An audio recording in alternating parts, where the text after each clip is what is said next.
right now. Pittsburgh's best sports show is about to begin. Call us or tweet us. We've got things to talk about on the Ireland Contracting Nightly Sports Call. Good evening, everyone. This is Bob Pompeani. We're live on KDKA+. So if you're out there looking to give an opinion about the Steelers and Texans, make sure you call us at 412-575-2600. Bob Pompeani, I'm with you until 11 o'clock tonight, and we'll also have the #1 Cochran Sports Showdown, which comes your way at 11:35 KDKA after the late news, which is on after the Golden Globes. A lot of football going on today, and man, there's some great games. The Steelers, in addition to needing to win tomorrow, obviously, you got to do that before you can do anything else. But there was a chance that they can get a home playoff game if Buffalo won and if New England won as well. And right now, New England is winning. They just scored a touchdown. I believe it's a 16-3 game over the Chargers. And Buffalo did their thing today in Jacksonville, and what was a tremendous game, especially in the fourth quarter, where we saw the Steelers have got to worry about beating the Texans. It's not an easy thing to do, considering this Houston Texan team is the hottest team entering the playoffs, winners of 9 in a row. You might remember they started the season 0-3, and everybody thought they were dead at that point. At one point, they got to 3-5. And then they went on, a tremendous streak, 9 straight wins. Davis Mills, actually, when C.J. Stroud was out with an injury, stepped in, did a very good job. 3 wins, no losses. He started this whole streak. He had 5 touchdowns and 1 interception in those 3 games. The one thing they don't do is they don't make mistakes in terms of turnovers. They're very good about possessing the ball on offense, and then on defense, they take the ball away. 29 takeaways, or a plus 17 on the season. That's second in the NFL. So it's a team that's going to come after you. And I think, as I said in our sportscast, it's about starts. The Steelers cannot afford to do what they've done in the previous 6, whatever it is, playoff games where they're down by, double digits early and then all of a sudden game's over by halftime. So they need to start fast, if for no other reason, to make sure that Houston defense doesn't come after Aaron Rodgers, because he could be a sitting duck back there. And if you think pressure is not coming, think again. When they played Josh Allen in this regular season, the Texans sacked him 8 times, which is not easy to do, and they also hit him 15 times. So Houston will come after Aaron Rodgers. They got some really good secondary guys, cornerbacks, and safety players, so they're going to be in position to make some plays in that secondary. To me, the key is Aaron Rodgers, quite frankly. He's the quarterback who came here thinking of winning. He brings that credibility factor. He brings that belief that not only he has, but now others around him have because of him. If he plays the way he's capable, if that offensive line, which has gotten better, does its job, then I think the Steelers could have some success. That puts the emphasis on Dylan Cook at left tackle. That puts the emphasis on Troy Fautanu at right tackle. They got to do well against one of the best pass rushing edge rushers you're going to find in the NFL. We got to take a break. When we come back, we'll talk about some Penguins as well, as they lost again today, 1-0, but they're playing good hockey, yet nothing to show for it this weekend. That and your thoughts. Call 412-575-2600. It's the Ireland Contracting Nightly Sports Call. All right, welcome back. This is our Xfinity tweet of the night. This from OptaStats. This is the first time in NFL history where 4 games decided by 4 points or fewer in a single postseason round. Rams beat the Panthers by 3, Bears beat the Packers by 4, Bills over the Jags by 3, and the 49ers came back and beat the Eagles by 4. So Philly is out. 49ers will go on, and they have a redemption day coming up against Seattle at Seattle, because it was the Seahawks who got the #1 seed by going to San Francisco and beating them pretty badly. So we'll see how this goes. But, man, some great games. If you watched last night, it was incredible, the Chicago Bears and their comeback. They were down 21-6 earlier, down by 18 points against Green Bay. And somehow, some way, they put it together when they had to. And Caleb Williams, as much as he struggled early in this game, he threw an interception right near the goal line as they were about to go in. He came alive, and when he's on his game, he can make some incredible throws, some dimes that you would never have expected. The biggest one of all came before their touchdown pass to win the game to DJ Moore, and it was to an unbelievable play by the quarterback where he goes airborne, just trying to get the ball down the field to Loveland, and he was there to make the catch. He had a big day as well for them. And how about Green Bay? They had that game right in their hands. 4 touchdown passes for Jordan Love. But Brandon McManus missed a couple of field goals and an extra point. And, man, when you do that, you're leaving points on the table. They would have won that game if not for that, but their defense let them down. They were outscored 25-7 in that fourth quarter. And you give up 25 points, that's hard to do. And the Bears also are one of those teams that never stop. They, this year, have 7 wins where they've trailed by 10 or more points in the fourth quarter. They've come back. And quite frankly, when you think about Green Bay over their so many years, they were 306-1 when leading by 10 points or more with 5 minutes left in the game. 306-1 until this year. They've lost 3 games. Only 1 in the previous how many years since the merger? And now 3 games this year. And so Matt LaFleur and company go home. And Chicago moves on. So Chicago, LA Rams will be the story. And the Rams, they also had to use some fourth quarter magic as they went to Carolina yesterday and won that game. Carolina looked like they may be pulling an upset. They were playing pretty well. They had beaten the Rams earlier in the season. But in this case, they couldn't get it done because Matthew Stafford made a beautiful pass at the end of the game to win it. He and Drake May look to be the 2 top MVP candidates, but I think Stafford will probably get the nod. Drake May is playing well again tonight. He uses his legs when need be. That's been kind of a boring football game for the most part. He just scored on a touchdown pass to Hunter Henry.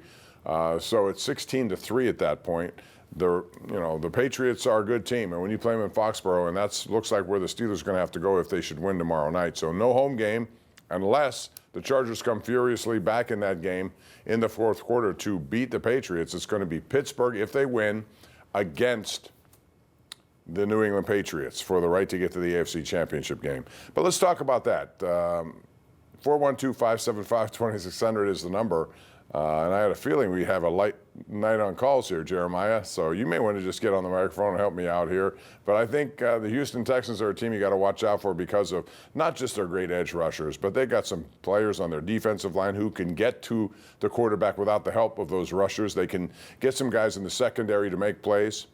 Bottom line is they are very talented all the way through. But the one thing they don't have is a really big-time offense. They had Joe Mixon to start this season. He got injured, so they go instead to Nick Chubb. He's okay, but he's not the same Chubb ever since the injury here where Minkah Fitzpatrick put him out in that game when he was with Cleveland. And so instead they go for a 4th-round draft pick, Woody Marks, who's been really good, I think, for them, considering he's a 4th-round rookie.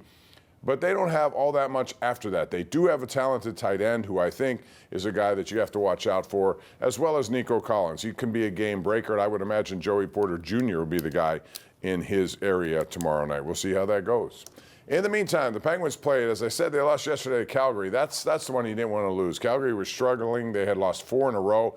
Penguins had won 6 in a row. It's in Pittsburgh, and yet they lost the game 2-1. So today, and we have Bert and Ross Traver joining us right now. Hello, Bert. How are you? Hi, Bob. Well, good. How are you? Thank you for giving me a break. Oxygen tank was getting low. My pleasure. Yeah, I think you said this. I think the key to the game is going to be pass the score, run to win. They have to continue to run the ball at Houston, pound the ball, pound the ball, pound the ball, try to wear them out, and keep their defense on the field. If they can tire out their defense, keep them on their field, and keep their defense fresh that way, I think they can get a good outcome. Yeah, I think that's definitely would help. You don't want your defense to be out there all that much. You'd rather have their defense, especially in the kind of weather we're going to have here tomorrow night.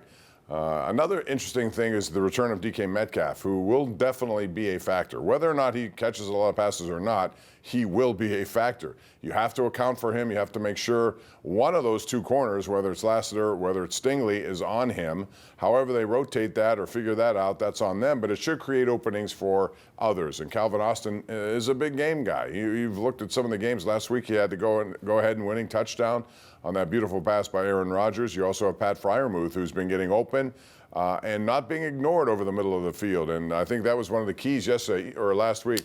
When they lost Kyle Hamilton, that's when Baltimore really became, a team that was in trouble because the Steelers attacked that void. They went after that area, and that's where Freiermuth came into play. So, we'll see how it goes in this game tomorrow. The Texans are favored for a good reason. They're a good football team that plays really good defense, and they're hot right now. But the Steelers have this intangible quality known as Aaron Rodgers. There is something about the way he's playing, the way he seems to get these guys to really believe in themselves, maybe more so than they have before.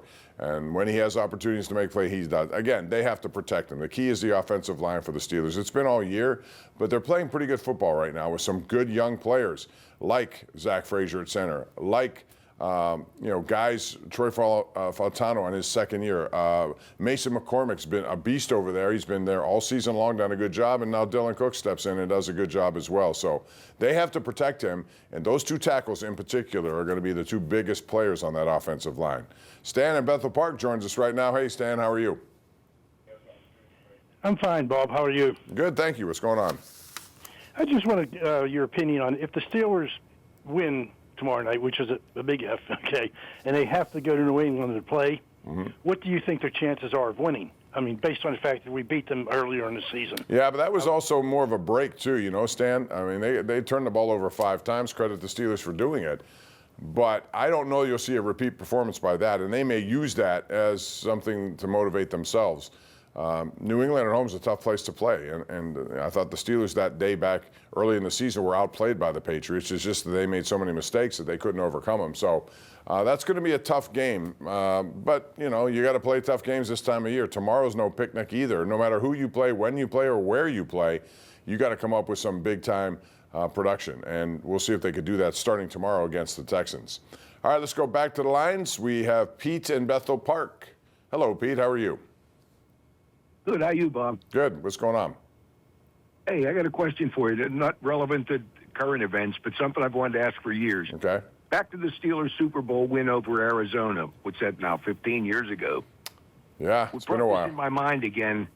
What brought this up in my mind again was Skoranek in a game recently got flagged for being out of bounds on a punt return and not getting back in bounds fast enough. Right. If you go back to James Harrison's long interception return, Larry Fitz was out, yeah. But I think that's a different case scenario there. I think that's, you know, special teams. You got to and he did, though. He came back inbounds, although he was out of bounds. You're right. At the last minute, he came back in and almost made the tackle. He did. I think at that point, Harrison's was completely out of gas at that point, you know? I mean, that was still one of the best plays. I read recently where James Harrison says he doesn't believe he's a Hall of Famer. Well, I would disagree with that. I think to tell his story properly, you have to look at how long it took him to get a chance to play in the first place. He had to wait 4 years. He was 27 years old when he became a starter. And even that late in his, age, he got the opportunity to put together a career that I think is worthy of at least, high consideration. Whether or not he gets it or not, we'll find out. He's been a finalist before, a semifinalist, all that stuff. But just getting to the next level is very difficult to do. We'll take a break, come back with more right here. This is the Ireland Contracting Nightly Sports Call on the eve of the Texans and the Steelers over at Acrisure Stadium. We're back after this. So it's looking more and more like New England will win that game. They lead with 4 minutes left, and if they do, the Steelers then know that if they win tomorrow, they will go to New England. And it's interesting that, you have a 6 seed. If Houston should win, the 5 seed, then they would still go to New England. Yeah, so it works the same way. Buffalo would be Denver, and that's going to be an interesting game out there because you have a quarterback like Bo Nix who's been outstanding, and Buffalo, you know what they got in Josh Allen. There's nobody standing in front of him like Patrick Mahomes or like Lamar Jackson or like Joe Burrow, so this is an opportunity. Although, man, I thought he willed them to that win today. Again, he does that quite a bit. He's injured. He has a lot of stuff going on, yet he stays in there, guts it out. The one tush push, it seemed like it was more of a mosh pit kind of thing, stage diving where they're carrying him into the end zone. They marked it actually short, and then he got it on the second try as well. So Buffalo's a good team. They got a good run game, and they can do that to you. I think the Steelers saw that in person when they were here at Acrisure Stadium earlier this season, and that was a physical game that you might remember Nick Bosa just leveled Aaron Rodgers from behind, and that was a hard hit on him.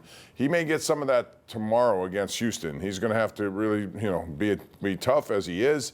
He's still got that left wrist situation, but Aaron Rodgers, if you give him the time, and he has got the brain. He's got the arm still playing like it was MVP Rodgers, and he certainly has the knowledge and the ability to go through things, and that's a huge advantage this time of the year. So if you're looking at quarterbacks, if I'm assessing this game, C.J. Stroud's a good up-and-coming, but I'm going to check mark Aaron Rodgers for what he can do and what he can hopefully instill in the rest of this team that you have a chance to win this time of year. He's done a lot of it, and they need to do that tomorrow to not only that, to end a streak of all this losing. It's been 8 years since the Steelers have won a playoff game, and they can end that tomorrow. There are a lot of streaks on the line. The Steelers have won 23 straight Monday night games. Houston has won 9 in a row. They've lost 6 in a row in the cold. Whatever the case may be, tomorrow should be an epic night. That's going to do it for us. Join us tonight, #1 Cochran Sports Showdown. It's on 1135 KDKA. We will see you then. Have a good evening, and we'll see you tomorrow at Acrisure Stadium.